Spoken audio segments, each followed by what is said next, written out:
नमस्कार, स्वागत है आप सभी का 5 के प्रहार में। मैं हूं आपके साथ हेमंत कुमार। आज का मुद्दा है बांग्लादेश में बर्बरता, हिंदुओं में गुस्सा। बांग्लादेश में हिंदुओं पर अत्याचार को लेकर राजधानी जयपुर में संतों ने जोरदार विरोध प्रदर्शन किया है। प्रदर्शनकारियों ने बांग्लादेश में हो रहे हिंदुओं पर अत्याचार को रोकने की और हिंदुओं की सुरक्षा की मांग की है। तो वहीं इस्कॉन मंदिर के पदाधिकारियों ने भी देश भर के सभी मंदिरों में प्रार्थना कर बांग्लादेश के सनातनी हिंदुओं की रक्षा की प्रार्थना की है। बांग्लादेशी जिहादियों को सद्बुद्धि देने की भगवान से कामना की है।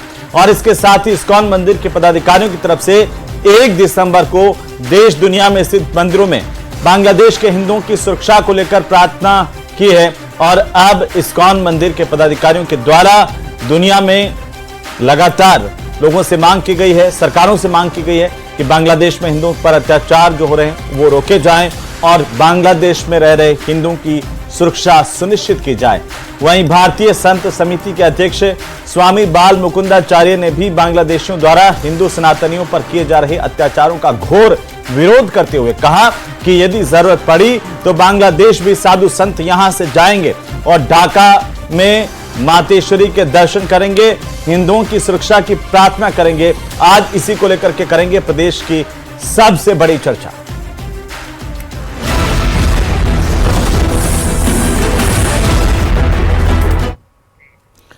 तो आखिरकार बांग्लादेश के हिंदुओं की सुरक्षा कैसे सुनिश्चित हो, इसे लेकर के संत समाज में चिंता है। सभी हिंदू सनातनी इस बात को लेकर के मांग कर रहे हैं कि बांग्लादेश में जो हालात है बेहद चिंताजनक है और वहां पर न केवल सनातन धर्म की बल्कि सनातनियों की सुरक्षा भी सुनिश्चित की जाए। आज इसी पर हम चर्चा करेंगे। हमारे साथ खास मेहमान मौजूद है। सबसे पहले परिचय करवा दूं, मदन प्रजापति हमारे साथ हैं, भारतीय जनता पार्टी के प्रवक्ता। प्रतीक सिंह हमारे साथ है, कांग्रेस पार्टी के प्रवक्ता। डॉक्टर मिथिलेश जैमिनी हमारे साथ हैं, वरिष्ठ पत्रकार के तौर पर। आप सभी का बहुत स्वागत है। सबसे पहले मदन प्रजापति जी, क्यों आखिरकार बांग्लादेश के हिंदुओं को लेकर के यह आक्रोश भारत में व्याप्त हो गया है कि वहां पर हिंदुओं पर जो अत्याचार हो रहा है, सनातन धर्म की रक्षा नहीं की जा रही है, वहां पर लगातार न केवल अत्याचार बल्कि मारपीट की घटनाएं सामने आ रही है। ऐसी स्थितियां क्यों बन रही है और यह सरकार की भी जिम्मेदारी है कि कोई कड़ा कदम उठाए। आखिर कब होगा जब बांग्लादेश के हिंदू भी सुरक्षित रह पाएंगे? देखिए हेमंत जी, ये जो भारतीय जनता पार्टी की सरकार है, ये तो जो पड़ोसी राज्यों में अल्पसंख्यक के जो हिंदू हैं उनके बारे में सोचते हुए ही सीएए कानून लेके आई थी, जिसके विरोध के अंदर कांग्रेस पार्टी, राहुल गांधी और सोनिया गांधी जी सड़कों पे उतर गई थी। आज ये दर्शाता है कि जब बांग्लादेश के अल्पसंख्यकों के ऊपर किसी तरीके का कुछ प्रहार होता है या उनके साथ में जो व्यवहार हो रहा है उसके ऊपर एनडी गठबंधन, राहुल गांधी, प्रियंका गांधी, सोनिया गांधी, अखिलेश यादव, किसी का कोई ट्वीट नहीं आता है, कोई कुछ नहीं कहता। हाँ, लेकिन इस देश के अंदर किसी जगह कोर्ट आदेश करता है और सिंबल के अंदर कोई घटना हो जाती है तो उसके ऊपर अपराधियों के साथ में, दंगाइयों के साथ में खड़े होने का काम ये पार्टियां करती है। आज जिस तरीके से जयपुर में वहां के अल्पसंख्यक हिंदुओं के ऊपर जो हुई है उस पर धरना प्रदर्शन किया गया है, मैं मानता हूं ये होना चाहिए सभी जगह से। उससे कहीं ना कहीं संदेश जाता है हम उनके साथ में खड़े हैं, यहाँ पे देश में खड़े होके भी। भारत की जो सरकार है वो सरकार जो है कूटनीतिक के आधार पे, विदेश नीति और के आधार पे दबाव बनाए हुए हैं। आपको मालूम है कि बांग्लादेश के अंदर तख्ता पलटवार कट्टरपंथियों का जिस तरीके से राज आया है वो दर्शाता है। उसके ऊपर फिर भी भारत सरकार जो कठोर से कठोर कदम और कार्रवाई करने के लिए तैयार हो रखी है। हेमंत जी, आप निश्चिंत रहिएगा, थोड़ा समय लग सकता है लेकिन न्याय मिलेगा। भारत सरकार ये अखिलेश यादव ट्वीट करेंगे, राहुल गांधी ट्वीट करेंगे, तब जाके सरकार जो है कोई एक्शन में आएगी? नहीं, मैं तो एक मंशा बता रहा हूं आपको। सरकार राहुल गांधी के ट्वीट से नहीं, हम जानते हैं ये तो जब उनके लिए कोई पॉलिसी लेके आएंगे या कोई नीति लेके आएंगे तो विरोध में खड़े रहेंगे, सड़कों पे उतरेंगे। सोनिया गांधी कहेगी अराजकता फैला दो, दंगा फैला दो, ये हिंदुओं के नहीं हो सकते हैं। हाँ, ये फिलिस्तीन के साथ में जरूर खड़े हो सकते हैं। अगर किसी के लिए खड़ा होगा, अल्पसंख्यकों के लिए खड़ी होगी, हमारे पड़ोसी देशों के लिए, तो भारत की सरकार, भारतीय जनता पार्टी की सरकार ही खड़ी रहेगी। तो तुष्टिकरण ढूंढते हैं, इनको तो यहां से हिंदुओं से मतलब थोड़ी है। तो खाली नकली जनेऊ, कोर्ट पे जनेऊ डाल के महाकाल के नकली हिंदू बनने के काम करते हैं। लेकिन हाँ, मैं बताता हूं ये विषय जो है वो बहुत गंभीर विषय है। इस गंभीर विषय के ऊपर भारत सरकार गंभीरता से जो है वो कदम उठा रही है। विदेश नीति में फिर बता देता हूं, विदेश नीति और कूटनीति के आधार पर हम दबाव बनाए हुए हैं और हमारे विदेश मंत्री जो जयशंकर जी हैं उन्होंने जो बिल्कुल हर कदम के लिए कल भी परसों भी उन्होंने बयान दिया है और हम जो उनके वहां के इस्कॉन के जो अरेस्ट हुए उनको छुड़वाने के लिए कार्रवाई करेंगे, खड़े रहेंगे। लेकिन मैं तो एक नैतिकता की बात बता रहा हूं हेमंत जी, मैं तो बता रहा हूं कि किस तरीके से कांग्रेस का दोहरा चाल चरित्र चेहरा नजर आता है। इनको कोई मतलब नहीं है।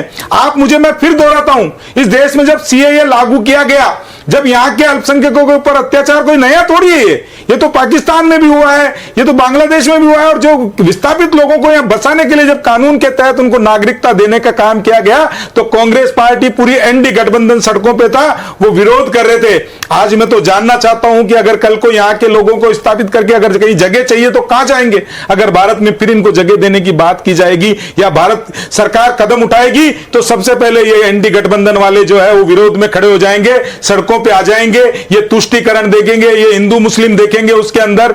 वो वाली बात बता रहा हूं। मैं तो ये बता रहा हूं कि अगर इनका कहीं कोई न्याय दिलाने का काम करेगी तो माननीय नरेंद्र मोदी जी की सरकार इस तरह से अत्याचार हो रहा है, जो विपक्ष है वो चुप क्यों है, मौन क्यों है? क्या यही सेकुलरिज्म है? देखिए, मुझे ऐसा लगता है कि आज बड़ा गंभीर विषय था और इस गंभीर विषय के अंदर अगर राजनीति और झूठ नहीं घुसाते तो बहुत अच्छा होता। अभी मदन जी ने बोला कि कांग्रेस पार्टी ने या प्रियंका गांधी जी ने या राहुल गांधी जी ने कोई ट्वीट नहीं किया। मैं आपको तारीख और ट्वीट दोनों दिखा रहा हूं। पढ़ के दिखा दीजिए क्या लिखा है, पढ़ के बता देता हूं। चलिए पढ़ के बता देता हूं, पढ़ के बता देता हूं। भारतीय राष्ट्रीय कांग्रेस उम्मीद करती है कि भारत सरकार बांग्लादेश पर सरकार पर आवश्यक कदम उठाएगी और वहां के अल्पसंख्यकों के जीवन और संपत्ति की सुरक्षा सुनिश्चित करने के लिए दबाव डालेगी। ये हमने 12:32 में 27/11 को मतलब 27 नवंबर को किया था। अब इन्होंने बोला प्रियंका गांधी जी ने ट्वीट नहीं किया। प्रियंका गांधी जी का भी ट्वीट है उसी दिन का, वो भी पढ़ के सुनाया था कि बांग्लादेश में इस्कॉन टेम्पल के संत की गिरफ्तारी और अल्पसंख्यक हिंदुओं के खिलाफ लगातार हो रही हिंसा की खबरें अत्यंत चिंताजनक है। केंद्र सरकार से अपील है कि मामले में हस्तक्षेप किया जाए और बांग्लादेश सरकार के समक्ष अल्पसंख्यकों की सुरक्षा को सुनिश्चित किया जाए। साथ में वो बता दो फिलिस्तीन के लिए जो ट्वीट किया था वो भी बता दो। पकड़ा गया था पीछे आगे राहुल गांधी का वो भी ट्वीट बता दो। मैं इनके बीच में नहीं बोला, मैं नहीं बोल रहा, प्रतीक मैं आपके बीच में नहीं बोलूंगा। प्रतीक जी को एक बार बात, मैं ये कह रहा हूं कि हमारे सांसदों ने 267 नियम के तहत तनुज पूनिया जी ने बांग्लादेश के ऊपर चर्चा मांग रखी है सदन के अंदर। आज सदन चला, क्यों नहीं वो एक्सेप्ट करते? मैं कह रहा हूं कांग्रेस पार्टी पूरी बीजेपी की सरकार के साथ और एनडीए की जो सरकार चल रही है उसके साथ खड़ी है। आप संसद के अंदर प्रस्ताव पारित कीजिए बांग्लादेश के खिलाफ और सख्त से सख्त लहजे के अंदर उनको चेतावनी दीजिए। अरे प्रधानमंत्री मोदी जी रशिया और यूक्रेन की वॉर रुकवा देते हैं और बांग्लादेश में हिंदुओं की सुरक्षा सुनिश्चित नहीं कर पा रहे। किसने मना किया है? अब मैं कह रहा हूं, आप बताइए कि कब किस दिन नरेंद्र मोदी जी ने फोन करके वहां के बांग्लादेश के राष्ट्रपति से बात करी? किस दिन सख्त लहजे के अंदर उन्होंने स्टेटमेंट दिया?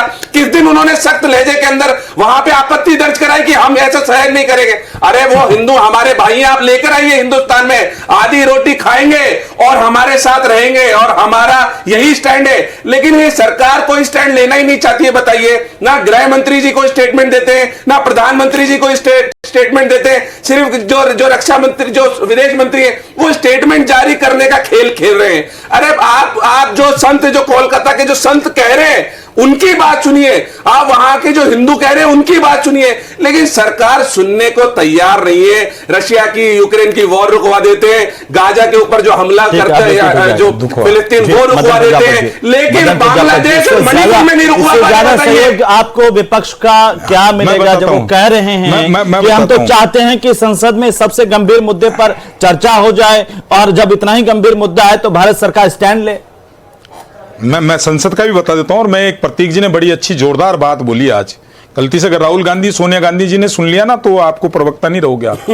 मैं बताता हूं, उनकी पार्टी का इंटरनल मामला है। जब आप हेमंत जी सुनिए ना, सुनिए 100% रहेंगे, हमारी पार्टी का यही स्टैंड है। इन्होंने कहा कि आधी रोटी खाएंगे भाई हमारे। सोनिया गांधी ने क्या कहा था? सीएए लागू किया था, सड़कों पे उतर जाओ, अराजकता फैलाओ। जब लेके आए क्या हुआ था?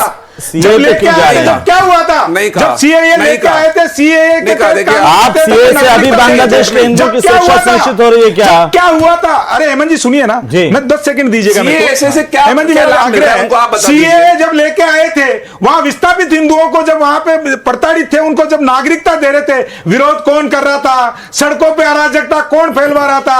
अरे आपके यहाँ टीवी पे कहनी और कतनी और करनी में बहुत फर्क है। दूसरा, ये सदन के लिए कह रहे हैं, सदन में नियम अनुसार आइए ना, ये अपने नियम के अनुसार चर्चा करवाने चाहते हैं। जो सदन के हिसाब से नियम हो, इस देश में संविधान है और संविधान के अंतर्गत जो भी नियम है उस नियम के तहत सुनवाई कीजिए। नहीं, हम तो इसी नियम में करवाएंगे, हमारे लिए तो यही नियम है। आप क्यों करते हैं? तो आप अपने चर्चा नियम नहीं से कर करते। लीजिए। और मैं इसका उदाहरण बताता हूं हेमंत जी, इसका उदाहरण बताता हूं। मणिपुर पे जब चर्चा हुई, अविश्वास प्रस्ताव लाया गया, अच्छा, आप तो दोनों माननीय के प्रधानमंत्री जी आप दोनों के तथ्य हमने सुन लिए। 55 मिनट जैमिनी तक साहब 55 मिनट साहब तक क्योंकि राहुल वरिष्ठ गांधी, सुनिए पत्रकार 10 हैं। सेकंड में खत्म कर और दूं, मैं मेरा सेंटेंस जी, खत्म कर हाँ, दूं। हाँ, पूरा करिए। 55 मिनट तक राहुल गांधी बोले, 55 मिनट राहुल गांधी बोले और 5 मिनट भी जो है वो मणिपुर पे नहीं बोले। देश के यशस्वी प्रधानमंत्री जब जवाब देने के लिए खड़े हुए तो संसद से भगोड़ों के जैसे भागते हुए कांग्रेस पार्टी नजर आई। जिस दिन जवाब होगी, जिस दिन चर्चा होगी, मैं चुनौतीपूर्ण कह रहा हूं, कांग्रेस का एक भी कार्यकर्ता और एक भी सांसद अगर वहां सदन के अंदर सांसद रुक जाए तो बता दीजिए, भगोड़ों के जैसे उस दिन भी भागते हुए नजर आएंगे। ठीक है जैमिनी साहब, कांग्रेस कह रही है कि हम तो साथ खड़े हुए हैं, सरकार एक्शन तो ले। सरकार कह रही है कि यह गंभीर मुद्दा है, विपक्ष इस पर नहीं बोल रहा है। आखिर कौन जिम्मेदार है? क्यों बांग्लादेश में हिंदुओं पर अत्याचार रुक नहीं रहे और हमारे संत समाज को सड़कों पर उतरना पड़ रहा है? समूचे हिंदू समाज के लिए एक डरावनी और भयावह वाली तस्वीर है। और सबसे इंपॉर्टेंट चीज है कि ये आने वाला जो हमारा पुराना इतिहास था, जो कहा जा रहा है कि मस्जिदों के नीचे मंदिर मत ढूंढो, उसको भी पुष्टि करता है कि कहीं न कहीं इसी अंदाज में, जिस तरीके से बांग्लादेश में जमे जमाए धंधों पर कब्जा हो रहा है, जिस तरीके से हिंदुओं पर आतंक हो रहा है, किसी दौर में हमारे देश में भी ऐसा ही हुआ था। और जो उनके साथ खड़े हैं वो बड़ा दुर्भाग्यपूर्ण है। और सबसे इंपॉर्टेंट चीज है कि शेख हसीना को अगर भारत के प्रधानमंत्री ने मदद की है तो पूरे विश्व में एक स्टैंड गया कि भारत मजबूत देश है, किसी से डरता नहीं है। जो सबसे इंपॉर्टेंट है, जो रूस और यूक्रेन के युद्ध की जो बात अभी प्रतीक जी कह रहे थे, वो पूरी दुनिया में स्टैंड इसीलिए बना है कि भारत ने विपरीत परिस्थिति में भी अपना शरणागत गहुजे तजही निज अनहित अनुमान तेनर पावर पाप में तिनहि बिलोकत हान, यानी उस अंदाज में, उस सनातनी अंदाज में प्रधानमंत्री नरेंद्र मोदी ने शेख हसीना को मदद दी है। और उसके बाद जो संबल में घटना हुई है, वह 70% एक समुदाय के लोग कैसे हो गए। जांच में पता चल रहा है कि जो कारतूस थे उनका खोल अमेरिकी खोल है, उस पर क्यों नहीं बोलता। जो सबसे इंपॉर्टेंट चीज है कि इस देश में जब कांग्रेस हो चाहे अन्य पार्टियां हो, उनको यह समझना होगा कि एक धर्म के पक्ष में बोलने से काम नहीं चलेगा। और कहीं न कहीं ये एक सबसे इंपॉर्टेंट चीज आज ये है कि राहुल गांधी जो बड़े नेता हैं, जो नेता प्रतिपक्ष हैं, वो सड़क पर क्यों नहीं उतर जाते। वो जब बार बार बात करते हैं, वो बार बार जनेऊ पहनकर अपने आप को दत्तात्रेय गोत्र का ब्राह्मण बताते हैं, तो वहां एक अंबु शर्मा ब्राह्मण का क्या हाल हुआ है, व्यापारी का, कोई विपक्ष का नेता खड़े होकर कहेगा या ट्वीट करेगा तभी सरकार एक्शन लेती है क्या? सरकार का भी तो कोई दायित्व होता है। देखिए सरकार तो एक्शन ले रही है। देखिए दूसरे देश का मामला है, उसके बावजूद जो इस्कॉन वालों ने गलती की थी, इन जिहादियों को कोरोना काल में 1 लाख जिहादियों को खाना खिलाया था, उनको पाप का सजा मिल गई है।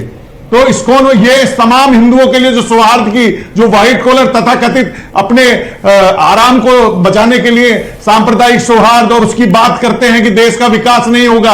अभी मोहन भागवत ने बयान दे दिया 3 बच्चों का, तो बयान दे रहे हैं कि इससे आबादी बढ़ेगी और महंगाई बढ़ेगी, तो जनसंख्या रोकने का कानून क्यों नहीं लाए। आप 50 साल थे जब संजय गांधी ये कानून लेके आया, तो एक धर्म पर क्यों लगाए, हम दो हमारे दो, दूसरे पर क्यों नहीं लगाया। ये देश को डराने वाली स्थिति है, भयावह वाली स्थिति है। और जो बांग्लादेश में हो रहा है, अगर इसी तरीके से रफ्तार बढ़ रही गई तो जो हालात बांग्लादेश के हैं वो इस देश में पैदा होने में टाइम नहीं लगेगा। हमने देखा है केरला का हाल, हमने देखा है आंध्रा का हाल, हमने देखा है पश्चिम बंगाल का हाल, हमने देखा है संबल का हाल, एक साथ 70% आबादी हो गई। तो कहीं न कहीं ये पक्ष और विपक्ष से ऊपर उठकर सोचने की बातें हैं, केवल हवाई बातें करने से और जो ये तथाकथित बुद्धिजीवी अपना बयान देरी कर देते हैं, सांप्रदायिक सौहार्द बिगड़ जाएगा, भाईचारा बिगड़ जाएगा, उस भाईचारे को बांग्लादेश में संभाल दीजिए। इंदिरा गांधी ने यह सोच के बांग्लादेश बनाया था क्या? बांग्लादेश बना था जब हिंदुओं की आबादी क्या थी, आज क्या रह गई? जवाब दें, उसकी रक्षा भी तो करते हैं। तो ये बहुत इंपॉर्टेंट चीज है प्रतीक जी, कि आप केवल अपनी राजनीतिक गोटियां सीखने के लिए जवाब बातें देना मत चाह रहे करिए। हैं। सिर्फ राजनीति हो रही है। आप भी हिंदुस्तान में कोई एक्शन होता है तो उसको धर्म पर ले आते हैं।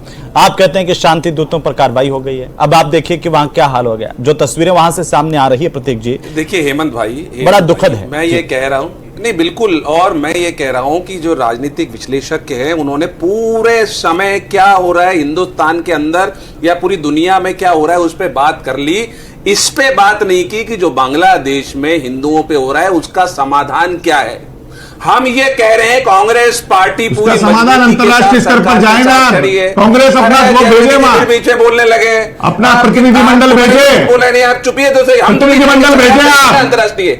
अरे सरकार जाएगी ना, हम जाएंगे। सरकार को दे आश्वासन। किसकी है? अटल बिहारी वाजपेयी किसकी है? सरकार किसकी है? किसकी सरकार है? अटल बिहारी वाजपेयी जी का नाम ले रहे हैं, उसको भी सरकार ने भेजा था। अब सुनिए, अब आप बात सुनिए आप पूरी। मैं ये कह रहा हूं, इसीलिए मैं कह रहा हूं, तो ऐसे ही भेजे आपको कि सरकार क्या काम कर रही है।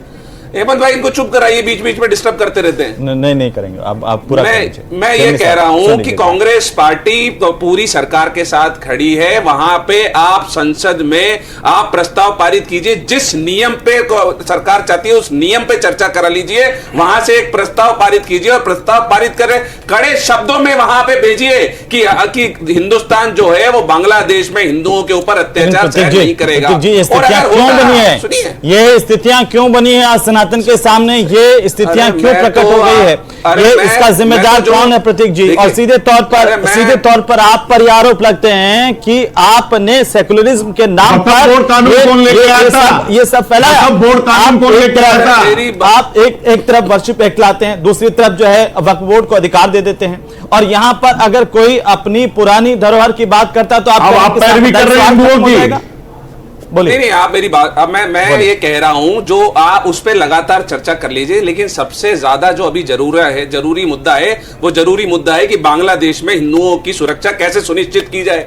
तो सरकार उसके ऊपर काम करेगी ना, सरकार करेगी ना, विपक्ष थोड़ी करेगा। हम आपके साथ करें जिस नियम में चाहिए, और अगर बांग्लादेश नहीं मानता तो आप उनके साथ सारे व्यापारिक संबंध खत्म कर दीजिए, सेना को भेजिए, हम आपके साथ में हैं, वहां के हिंदुओं की आप सुरक्षा सुनिश्चित कीजिए। लेकिन सरकार अपनी जिम्मेदारी से भग रही है हर चीज में। नेता विपक्ष ये कर ले, वरिष्ठ पत्रकार कह रहे हैं नेता विपक्ष सड़कों पे, अरे सरकार की क्या जिम्मेदारी है?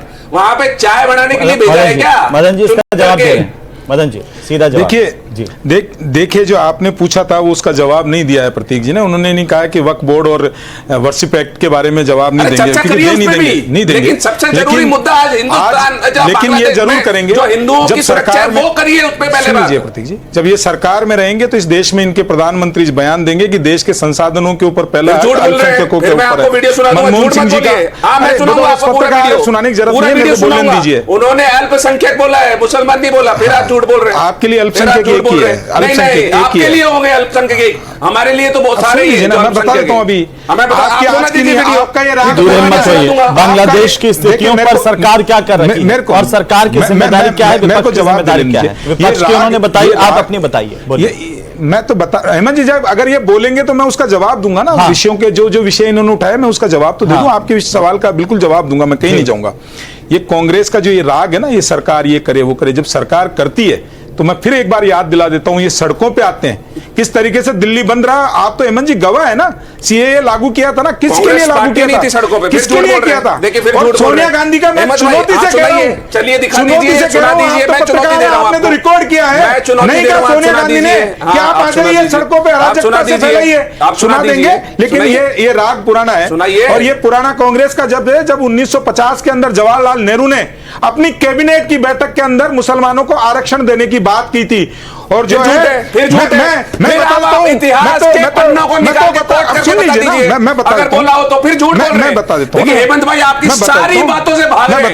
ये बताएंगे नहीं कि सरकार क्या काम कर रही है बांग्लादेश के हिंदुओं के लिए। ये 50 में चले जाएंगे, ये 2000 में चले जाएंगे, ये 50 में चले जाएंगे, ये 80 में चले जाएंगे। गार्गिल ने अपनी किताब गवर्नर बात नहीं करेंगे, झूठ है, बिल्कुल झूठ है। आपके कहने से इतिहास झूठ हो जाएगा। खोल के बता दीजिए, आपके कहने से इतिहास झूठ हो जाएगा। नेशनल आर्काइव झूठ हो जाएगा। नेशनल आर्काइव बताइए, नेशनल आर्काइव या कांग्रेस राहुल गांधी जो है वो सत्यवादी हरिश्चंद्र बन रही है। ये सरकार का दस्तावेज ये कहते हैं जब सोनिया गांधी सरकार के डॉक्यूमेंट है उसमें बताइए। तो ये कहते हैं झूठ है, किताब लिखी है उसमें बता रहे, उससे क्या होगा? गुरु के लिए सरकार हाई कोर्ट खुलता है, सुप्रीम कोर्ट का हमारे राज में फांसी लगी थी, हमारे राज में फांसी लगी थी, सुप्रीम कोर्ट हमारे राज में फांसी दी थी, आपके राज में नहीं, कानून ने दी थी, आपके राज में आतंकवादियों को छोड़ लीजिए। मैंने नहीं टोका हेमंत जी, अगर जवाब देंगे क्या?